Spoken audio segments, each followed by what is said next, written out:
Thank you to Bluetti for sponsoring today's video.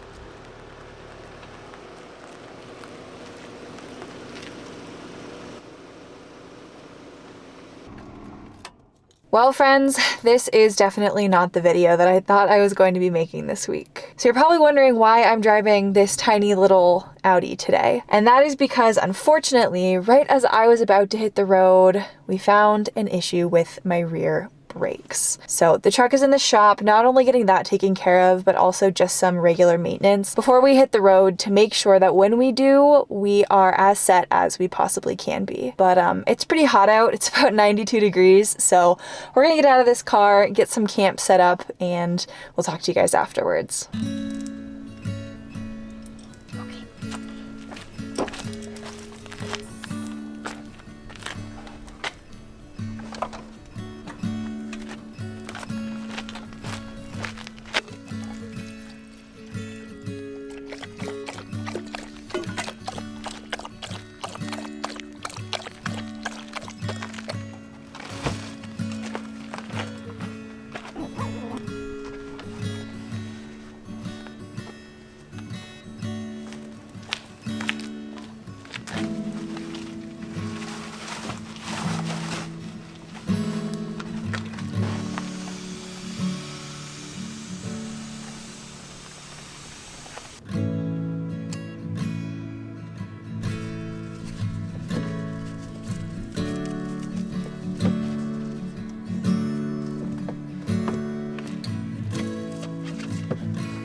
So after what feels like has been a crazy few weeks, but has really just been 2 weeks of planning, figuring things out, delayed plans, and mechanicals, I owe you guys an update.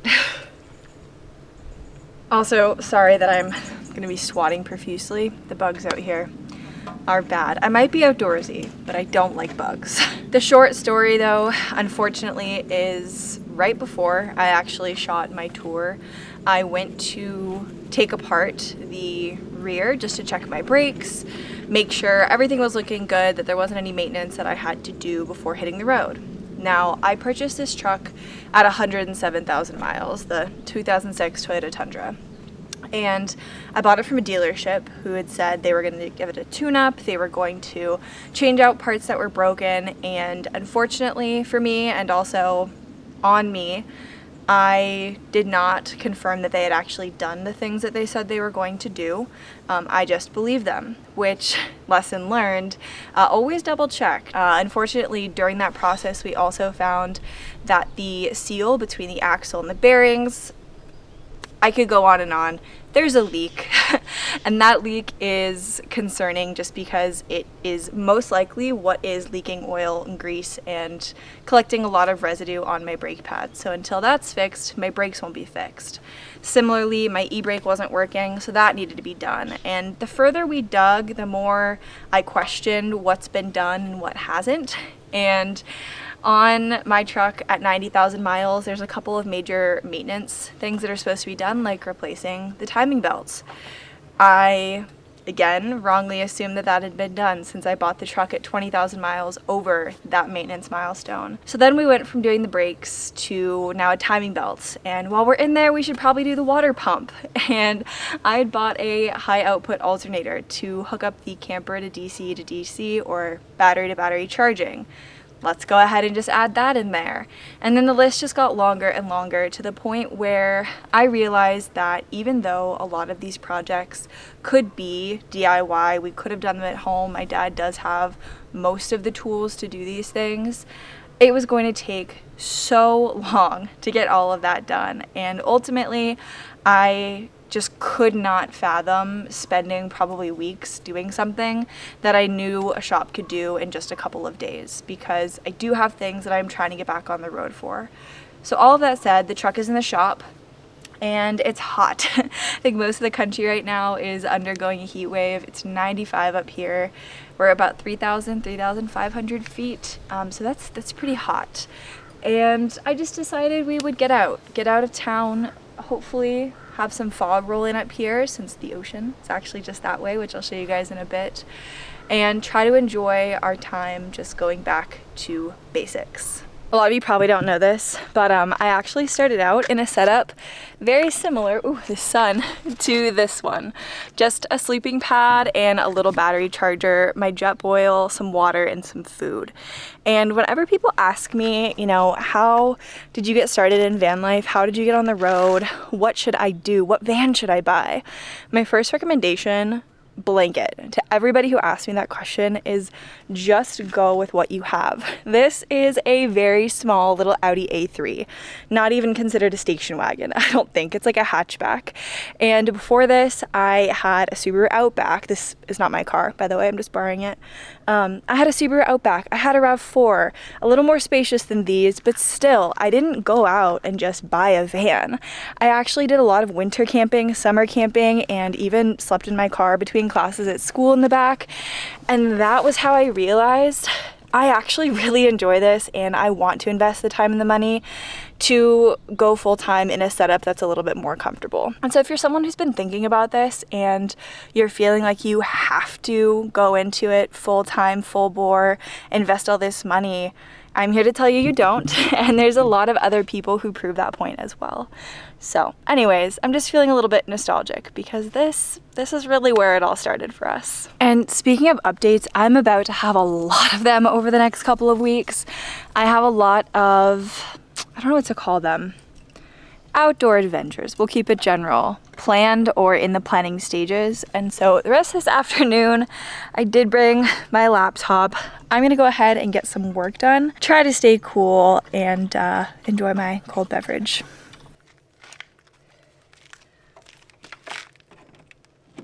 Now, while Alexandria of the Pass is getting some of her work done, this seems like a great time to tell you all more about the sponsor of today's video, Bluetti, which, might I add, is the first long-term sponsor of She Roams Wild, and for good reason. Now, at this point, you all have heard and seen me talk about Bluetti for a few months, and that's because it's a product that I actually use every single day, whether I'm on the build, traveling full-time, on the road, or just trying to charge up some of my devices.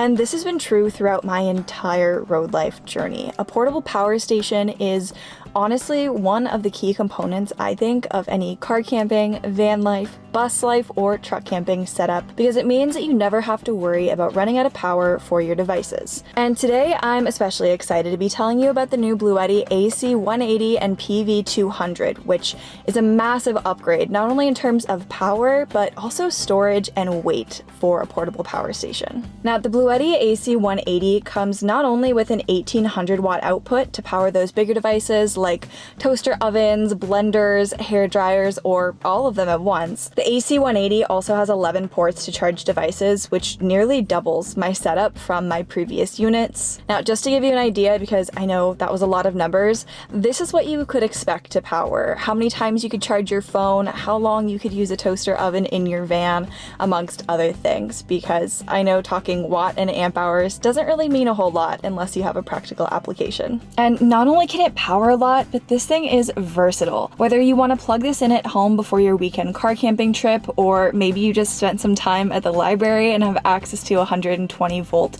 outlet, this station can charge from 0 to 80% in less than 45 minutes, which far surpasses any other station that I've ever used. But don't worry, if you don't have access to a 120 volt outlet, you can also charge this station off of your 12 volt cigarette lighter that's found in most cars, or by using the PV200 system, which I've conveniently paired with my Bluetti AC180 to get an off-grid charge no matter where you are. So if you're in the market for a power station, maybe you're about to go take on a summer full of car camping adventures, or you just want a backup system for your house or your van, head to the link down in my description below for an exclusive community discount and to check out the rest of Bluetti's lineup. Alright, I think Alexandria from the Pass is finally done working, so let's go see what she's up to.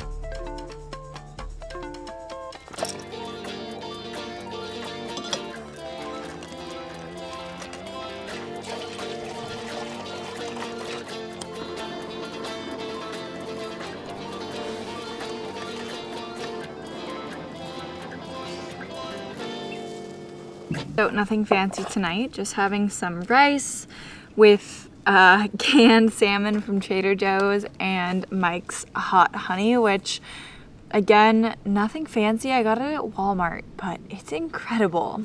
And I'm gonna go ahead and eat this while I watch a new show that I'm very excited about. And try to ignore these bugs.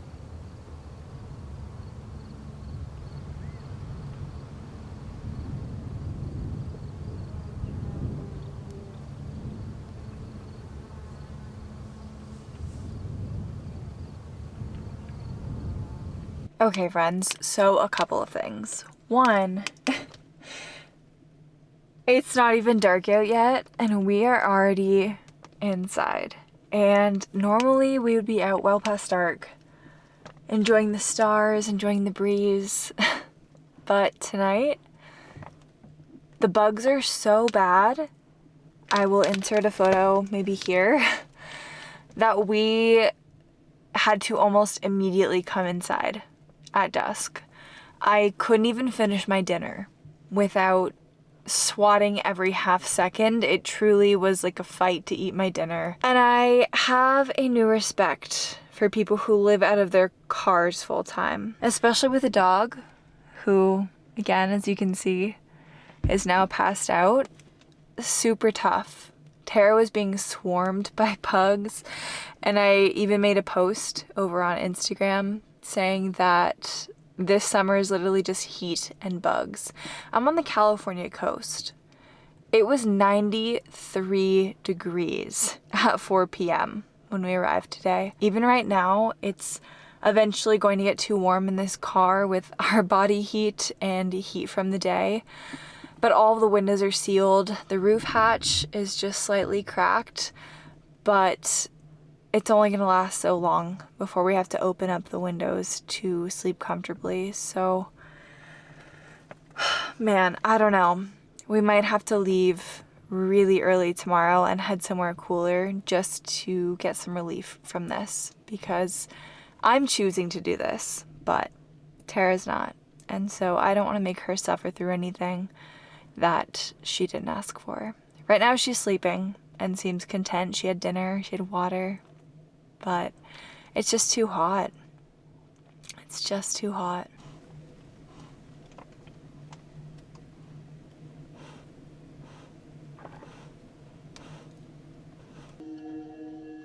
Now, maybe he wasn't depressed. I mean, maybe something else was going on. People keep secrets from their close friends and loved ones. Sometimes you don't even know they have these secrets until an event like this happens.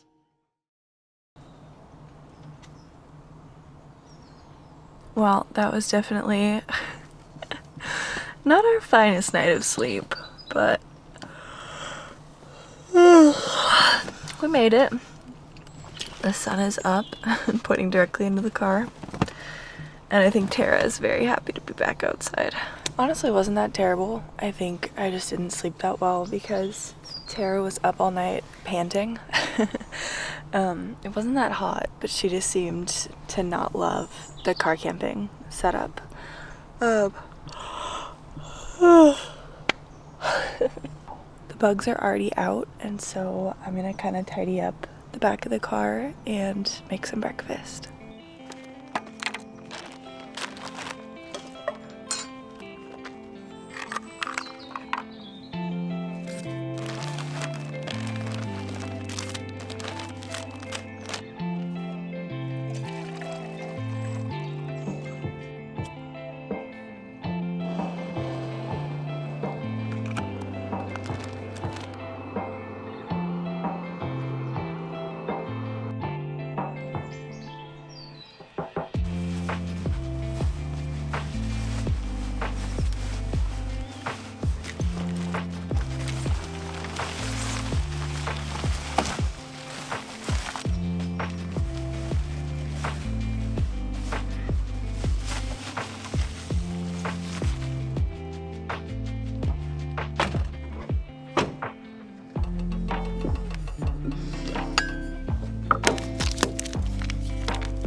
So I think the question is whether or not I would do it again.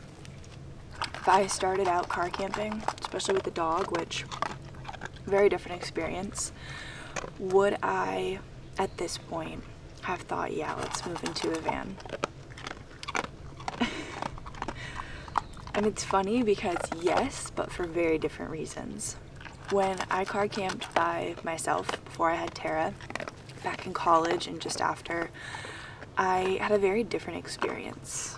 It was one of honestly comfort, and it felt kind of luxurious. I had a lot more space than the Audi does, and I wasn't sharing it with the dog, so I could keep my hygiene and my routines a little bit more in check, and the car wasn't filled with bugs. So for those reasons, I thought, this is incredible. Why wouldn't people want to live outside? After last night's experience, and this morning even now, getting swarmed by bugs, the car is filled with little foxtails and grass. Tara is a disaster. Neither of us slept well. Yes, because I know that time outside is worth it, and there are a couple of things like a slightly bigger space or running water or having her dog brush that would have made the past 24 hours a much more comfortable experience. Ultimately, it's a question that only you can answer for yourself, but I do think it's an important one to ask. Differentiating between what your wants versus what your needs are. What you need to be comfortable on the road long term is going to be very different from what is going to make you happy or comfortable for one night. And so if you're someone who is considering getting on the road, whether it's in a van, a bus, the back of a car, a truck, or a truck camper, I think it's just important to nail down the things that you need, the space that you need, the capabilities that you need, and start there and start simple. And one last thing I'll mention about location. I'm lucky to have grown up in an area that's pretty well known for its beauty, and I don't take that for granted. But you don't have to come out to spaces like these, to campgrounds or national parks or the coast, to get your feet wet, to experience what camping could look like for you or living in a vehicle full time. Whether it's your local reservoir or a county park, maybe even a Walmart parking lot, whatever you have accessible to you, I think that's the place to start. You don't need to have this huge road trip across the West or go to a national park to try this out for yourself and decide whether or not it's something you want to pursue further.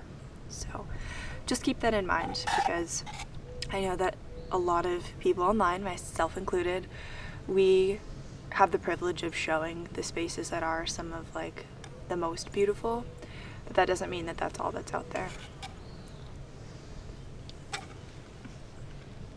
These flies are really bad, so I'm gonna go ahead and finish this up, get packed up, and then I think we're gonna head into town for maybe a second coffee.